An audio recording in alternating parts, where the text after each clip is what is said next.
is Heather Baker. Heather is a certified self-love and healing coach who helps women heal from past traumas and step into their most fierce selves. After spending 10 years in an abusive marriage with a narcissist, she divorced him only to discover the trauma that was left behind. Anxiety, codependency, a lack of self-love, self-worth, and self-confidence left her accepting love she didn't deserve, along with an entire host of trauma responses that had to be unlearned. This started her journey of healing and rediscovering herself. She graduated with her degree in legal studies in 2012 and followed that with a career as a paralegal for 10 years.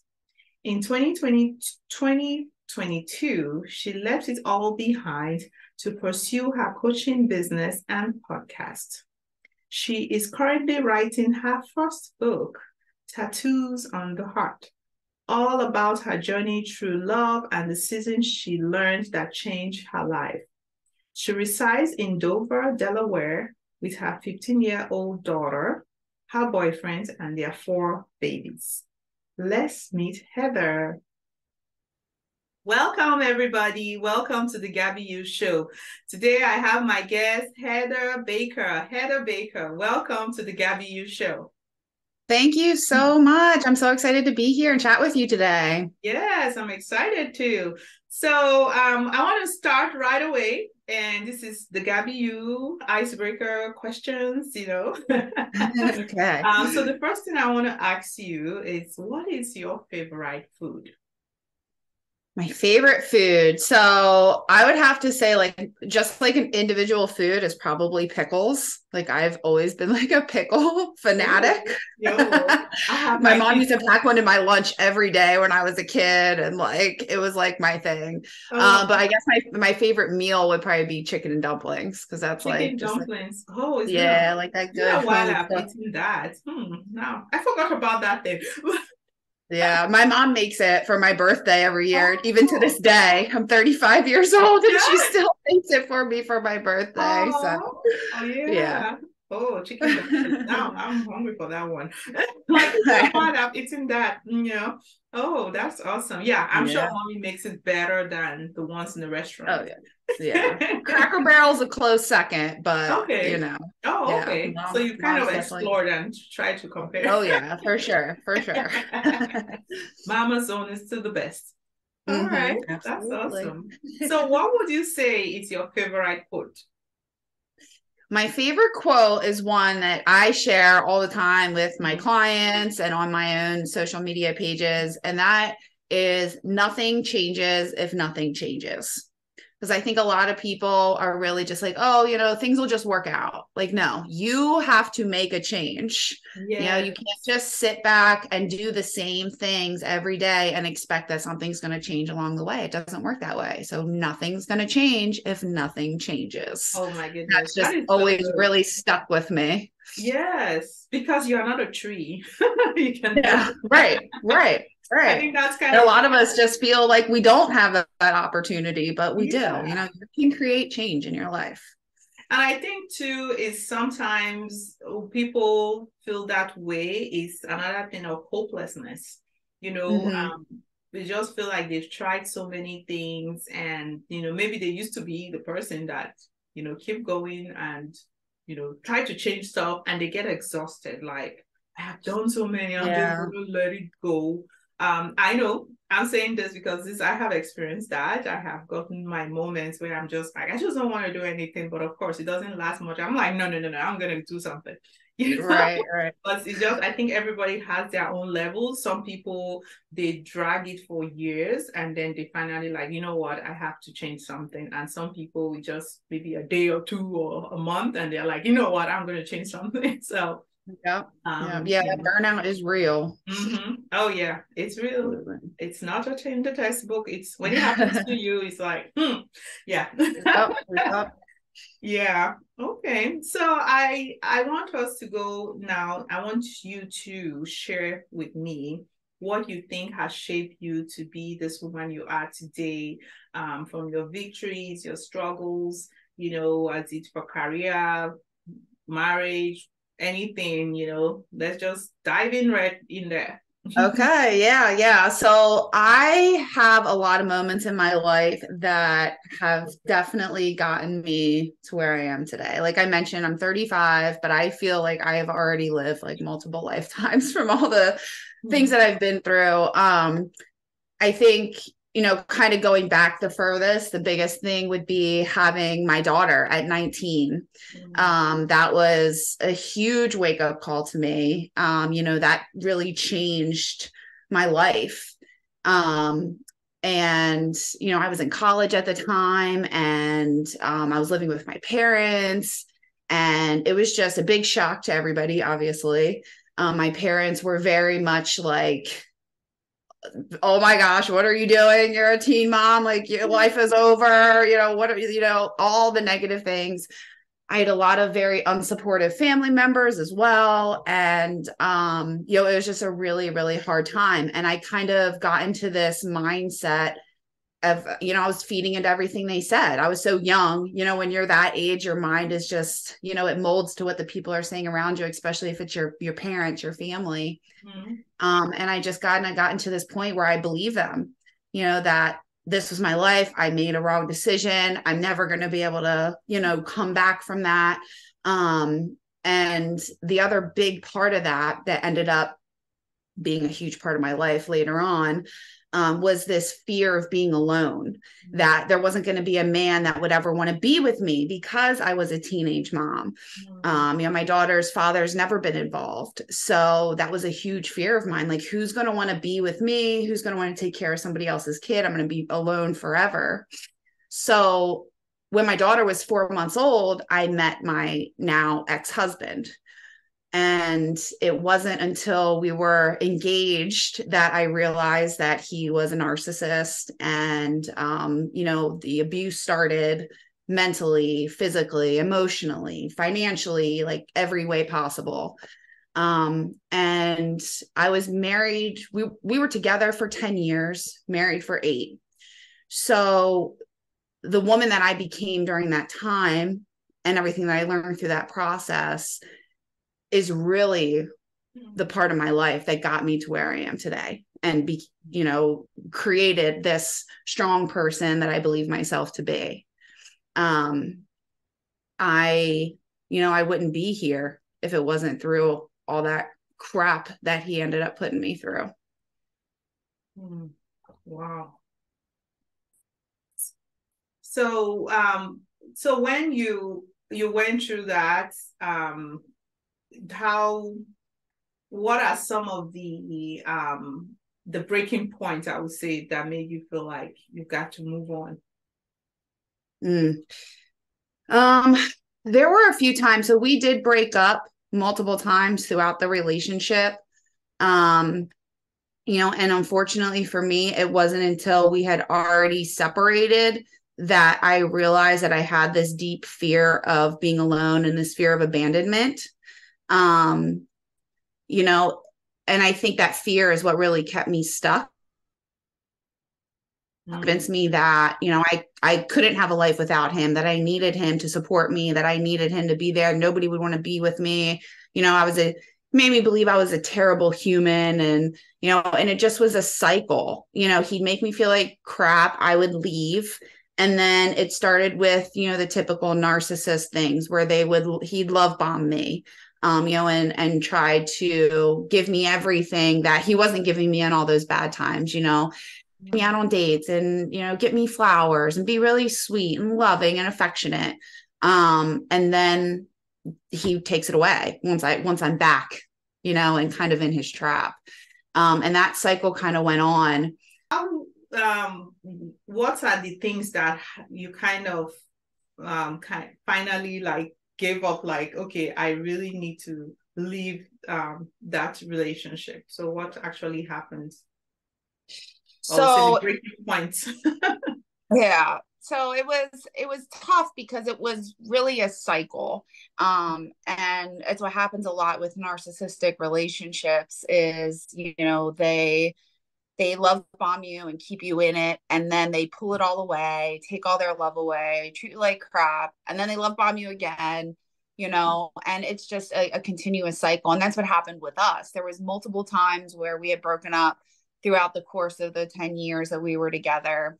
And every single time, my own fear of abandonment, my own fear of being alone really stood in my way from actually being able to move forward and move past that. He made me believe that, I was a terrible person, that I was never going to find somebody to be with, and that nobody would ever love me or my daughter the same way that he did, all these things. And, again, this was all in my 20s, and I was young, and, he had taken me away from my parents before, I had really grown into a mature person. I was definitely kind of grew up under a rock. That's kind of a different story, but my parents were very they were just very controlling in everything that I was exposed to. So I was just very naive when him and I met. And he used that to his advantage to manipulate me and really keep me stuck. And it wasn't until I had this very specific moment that I've talked about when, I don't know if you're familiar with the movie Eat, Pray, Love with Julia Roberts. Yes. So it's based off of a book written by Elizabeth Gilbert. And for anybody who's listening that's not completely familiar, she goes on this journey, this year-long journey of rediscovering herself, and she goes to different countries, learns different things along the way. But it begins with her being in this marriage that she is just completely unhappy in. It wasn't an abusive relationship or anything like that, but seeing somebody, and then knowing that this was based on a true story, seeing a woman that was feeling the same way that I was feeling, just stuck and in this marriage where she was so unhappy. And then she totally took control of her life and went on this journey and changed everything that she wanted to change, was just this light bulb moment that went off for me. And I was like, wow, I can do that. I can really change my life.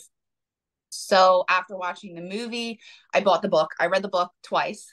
And I just went into this hole of her writing, other authors writing. And it was really this discovery of realizing there was another opportunity, another life out there that was available to me. And then me and my husband got into another fight. And at this point, I had finally built up a little bit of confidence in myself. And I looked at him and I just said, I want a divorce. And he said, okay. And that was that. And he didn't fight it. And, it was just a very simple thing. We split, went our separate ways. And, I've talked to him a few times shortly after it happened, but we've been divorced a little over 5 years now. And, that's just a chapter of my life, but it was a defining chapter of my life, because without that, I wouldn't have gone down the road of becoming a life coach and starting my own podcast and trying to help other women get out of those kinds of situations. Wow. Look at that. That is a typical changing your lemons to sweet lemonade. Absolutely. Yeah. I always pick on that moments. So this is the moment to say that, with each of a lot of my podcasts, the episodes, I will say that, and this is that moment to say it. Changing your lemons to sweet lemonade, not just lemonade, okay? Not the sour one, some lemonade don't taste good, Oh, yeah. Plenty of sugar in this. Yeah, right. Oh my goodness. That is amazing. I mean, and it's that is really tough, because this is a thing that many people will go through, even marriages, friendships, It can be even a parent-child narcissist. Yes, it happens everywhere. And it's just that it's interesting that sometimes when people finally come out of that, they start looking back and they're just going to be like, wow, I didn't know I was.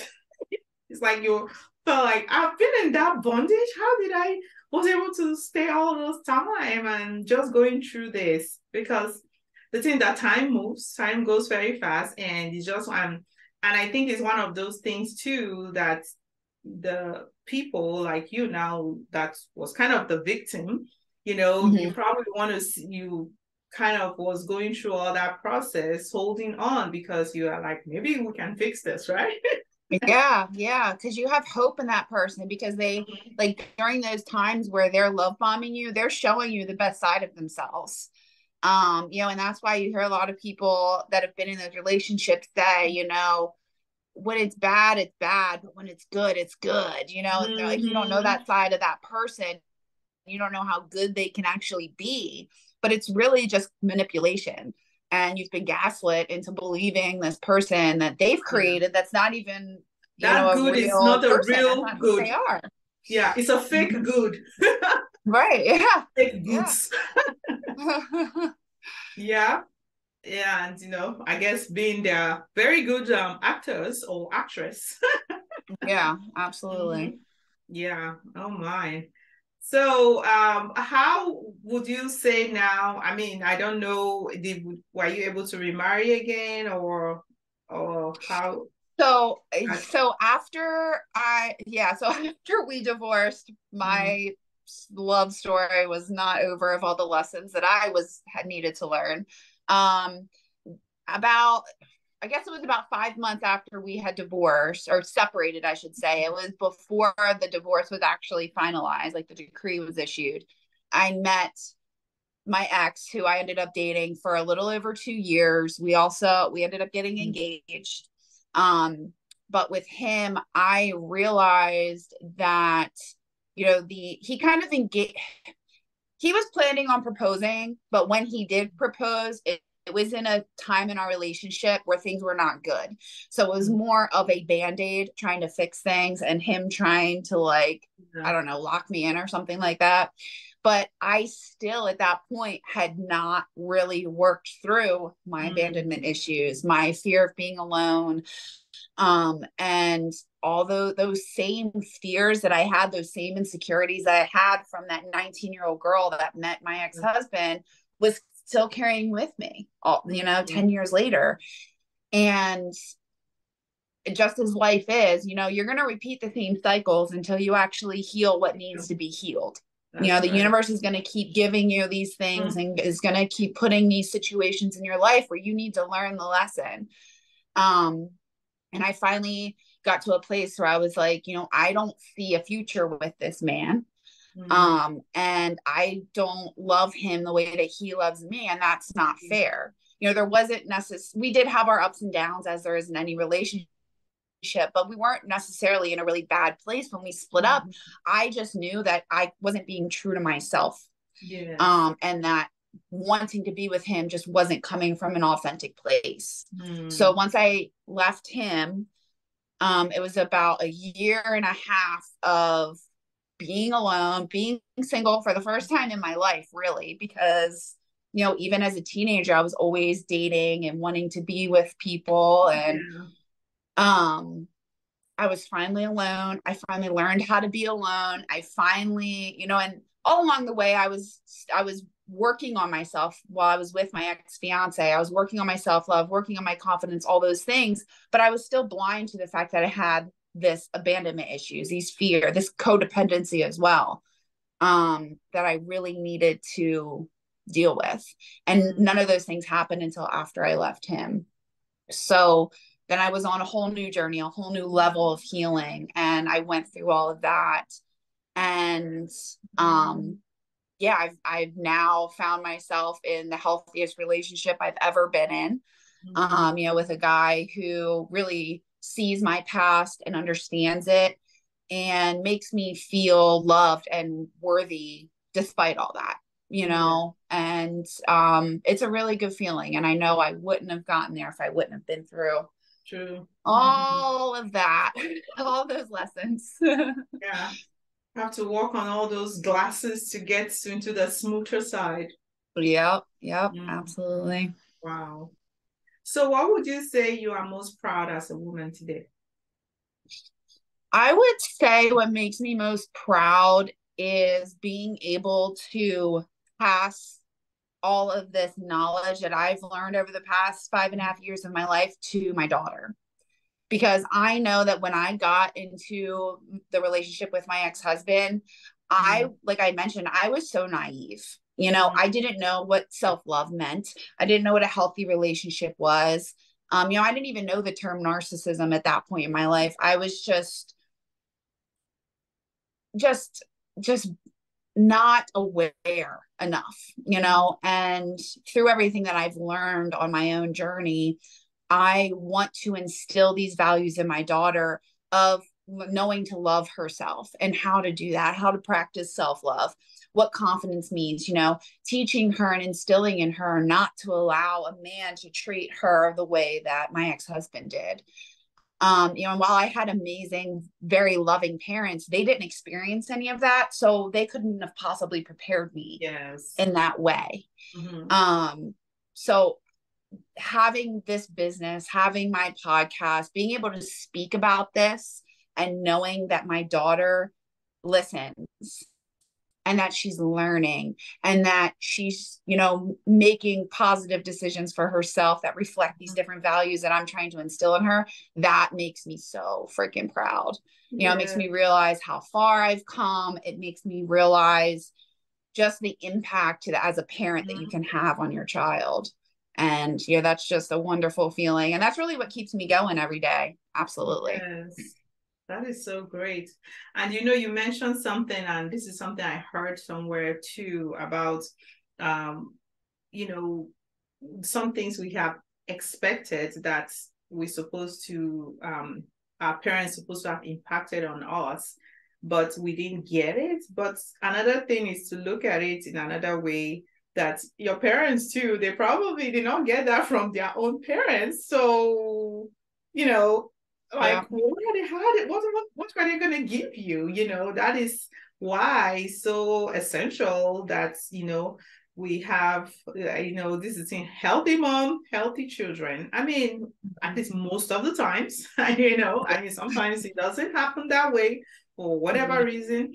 But a lot of the times, because the children are watching, even though you think they're not watching, they're watching. And, that's why, a lot of the things you do for yourself, in your, health, mental, physical, you are doing it not just for yourself, but for the other generation, your children, because if you have it's the same thing too, even not even your children, to what you give people out there.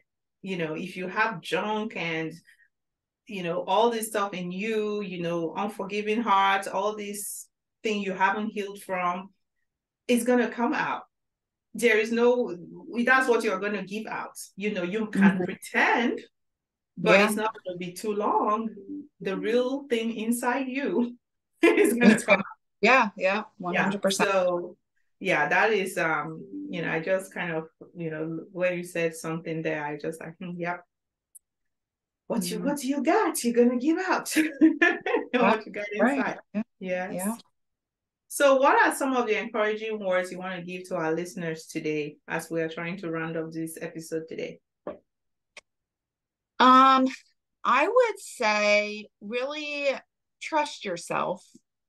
I think a lot of us find it really difficult to trust ourselves because we've been told by so many people in our lives that, we don't know what we're talking about. You don't know any better. You don't have any experience in that, etc., whatever.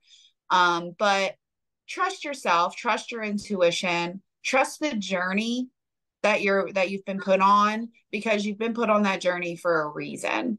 And, if you're able to kind of surrender to that and really trust the process, all of your wildest dreams will come true, because they're your dreams for a reason. You were put on that path to achieve that.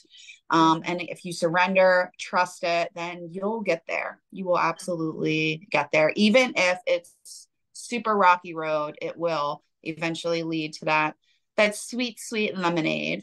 Yes, here we go. We said that one again. Sweet lemonade. This is the time. Yeah. Oh, that is so good.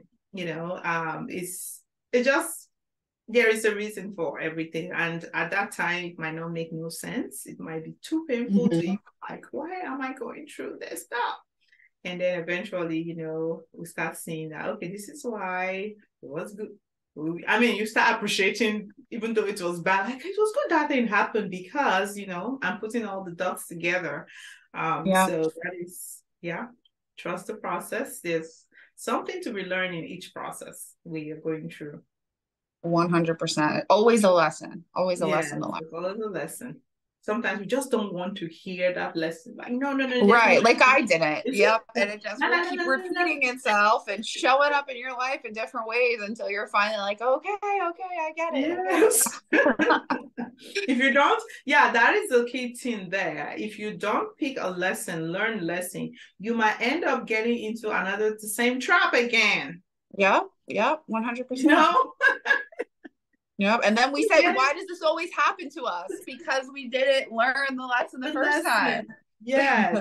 Get trapped in that net again and you're struggling like, what? It's always me. That's it. There's always a lesson. So how will people connect to you? If you can share with me, is there any projects you're doing? Do you have any freebies to give the listeners? Anything? Yeah. So first and foremost, I can be found on social. I usually am hanging out on Instagram or TikTok. Both of them are the Heather_Nicole. I also have a podcast as well called Be Fiercely You. I do have a freebie. I'll give you the link for that. I have a free ebook that is called Rewrite Your Narrative.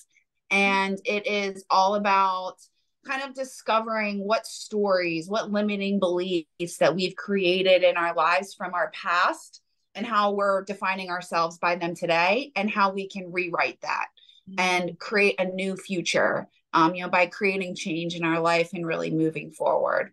So I'd love to share that with your listeners. Oh, that's awesome. Ooh, got a book. I'm going to grab mine. So all this will be connected on the links below the description area. If you're watching it on YouTube, you've seen the description area. And of course, this podcast is everywhere. It's, everywhere you can find podcasts, Apple, Spotify. So, check it out, all this information under that description area. So, got a lot of good stuff there. Gotta grab them. Yeah. So, well, thank you so much, Heather, for coming today. I really appreciate your time. Oh, thank you for having me. It was a pleasure. Yes. So, this concludes our episode today, and I'm going to end it with my favorite quote from Maya Angelou that says, "When you know better, you do better." All right, guys, I will see you next time. Bye.